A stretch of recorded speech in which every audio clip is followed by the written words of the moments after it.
Bom dia, amados. Desejo saudá-los com a graça, a misericórdia e a paz do nosso Senhor Jesus Cristo. Amém? Hoje estaremos falando de mais um Salmos da Palavra de Deus. E hoje vamos falar do Salmo 137. Na verdade, hoje ele está sendo postado devido a alguma situação que aconteceu que me impediu de postá-lo no dia de ontem. Mas vamos meditar então nesta manhã no Salmo 137, que eu intitulo esse salmo como Lamento de Israel. Assim nos diz o Salmo 137. Às margens dos rios da Babilônia, nós nos assentávamos e chorávamos, lembrando-nos de Sião. Nos salgueiros que lá havia, pendurávamos as nossas harpas, pois aqueles que nos levaram cativos nos pediam canções e os nossos opressores que fôssemos alegres, dizendo: entoai-nos alguns dos cânticos de Sião. Como, porém, haveríamos de entoar o canto do Senhor em terra estranha? Se eu de ti me esquecer, ó Jerusalém, que se resseque a minha mão direita, apegue-se-me a língua ao paladar, se me não lembrar de ti, se não preferir eu, Jerusalém, a minha maior alegria. Contra os filhos de Edom, lembra-te, Senhor, do dia de Jerusalém, pois diziam: arrasai, arrasai-a até aos fundamentos. Filha da Babilônia, que has de ser destruída, feliz aquele que te der o pago do mal que nos fizestes. Feliz aquele que pegar teus filhos e esmagá-los contra a pedra. Antes de desenvolvermos os salmos, vamos orar. Deus, nós queremos agradecer o Senhor por mais essa manhã que podemos meditar na Tua Palavra, que ela fale aos nossos corações. É o que oramos em nome de Jesus. Amém. Esse salmo pode ser chamado também do lamento de um exilado. Esse é o salmo mais contestável de todo o saltério, por causa da pesada oração imprecatória presente nos versos de 7 a 9, contra Edom e contra a Babilônia, que acabamos de ler. O autor deste salmo é desconhecido, é um salmo anônimo, não sabemos o escritor. O contexto desse salmo, o pano de fundo deste salmo, é quando Jerusalém fora cercada e conquistada pelos caldeus, os babilônicos, em 586 a.C., porque Judá se corrompeu moral e espiritualmente, não dando ouvidos aos profetas. Por conta disso, Deus resolveu entregar o seu povo nas mãos da Babilônia. Nesse tempo, o povo tinha uma superstição, uma coisa mística em relação ao templo. Eles imaginavam que enquanto o templo estivesse com eles, ninguém poderia atacá-los ou vencê-los. Mesmo assim, no ano de 586, Nabucodonosor entrou na cidade e destruiu o suntuosíssimo ou belíssimo templo de Israel, ou templo de Salomão. Barbarizou e fez miséria com Jerusalém e levou o povo para a escravidão, para o cativeiro babilônico. Se não bastasse todo esse sofrimento, quando os judeus estavam sendo arrasados pelos babilônios, os edomitas gritavam dizendo: acabem com Jerusalém, arrasai-a, arrasai-a. Os judeus que escapavam dos babilônios, os edomitas ficavam nas encruzilhadas para pegá-los e entregá-los para os babilônios, para estes matá-los à espada. Os edomitas, podemos assim dizer, é cruel essa situação porque eles eram primos dos israelitas, pois eram descendentes de Esaú, que era irmão gêmeo de Jacó. Então, este é o pano de fundo deste salmo. Então, vamos às lições deste salmo. A primeira lição que eu pretendo destacar é a saudosa lembrança dos cativeiros por Sião. verso 1 a 3. Diz assim: às margens do rio da Babilônia nós nos assentávamos e chorávamos, lembrando-nos de Sião. Nos salgueiros que lá havia, pendurávamos as nossas harpas, pois aqueles que nos levaram cativos nos pediam canções, e os nossos opressores que fôssemos alegres, dizendo: entoai-nos alguns cânticos de Sião. Os cativos de Israel estavam em uma terra estranha, onde perderam suas raízes, sua nação, sua bandeira, suas casas, suas propriedades, seu templo, seus rituais sagrados, seus objetos sagrados, perderam sua liberdade, sua dignidade, perderam tudo. Eles estão onde não queriam estar.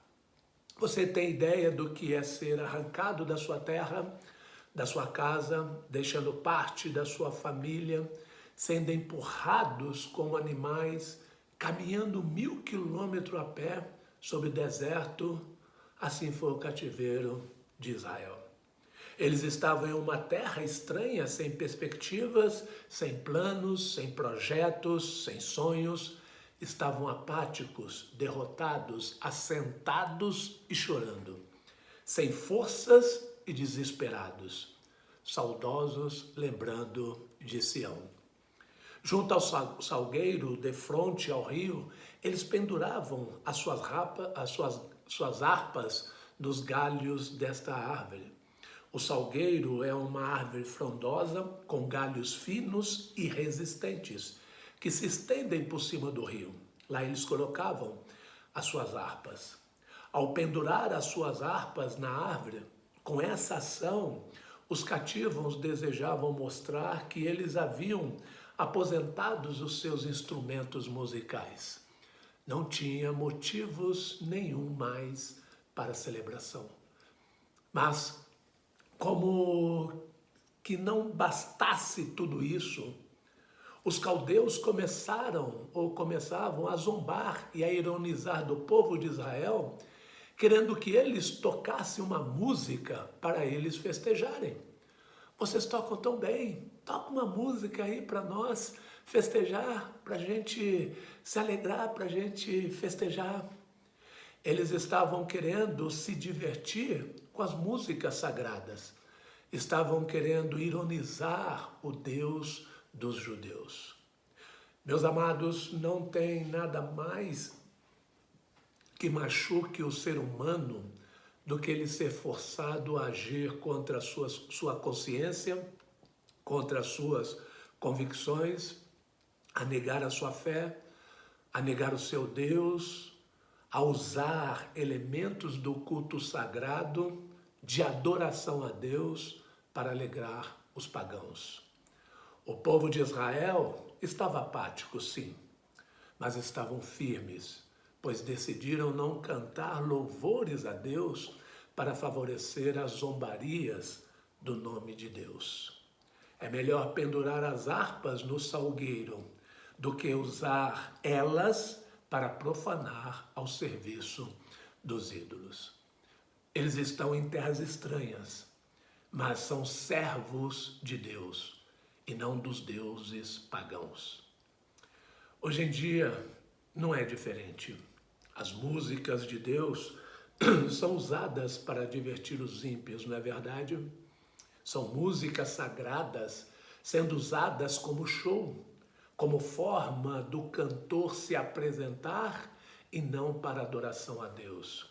As luzes, os holofotes estão no cantor e não em Deus. Precisamos refletir sobre isso. A segunda lição que nós podemos destacar aqui é a apaixonada dedicação do salmista no seu compromisso com Jerusalém. Verso 4 a 6 diz: como, porém, haveríamos de entoar o cântico do Senhor em terra estranha? Se eu de ti me esquecer, ó Jerusalém, que se resseque a minha mão direita, apegue-se minha língua ao paladar, se me não lembrar de ti, se não preferir eu, Jerusalém, à minha maior alegria. Duas atitudes podemos destacar aqui: resistência. como haveríamos de entoar o canto do Senhor em terra estranha? Eles não negociaram princípios, valores, permaneceram firmes, como Daniel, que resolveu no seu coração não se contaminar com as iguarias do rei. Na hora da pressão, você negocia princípios, valores. A sociedade está se corrompendo hoje a olhos nus. Uma inversão de valores absurda.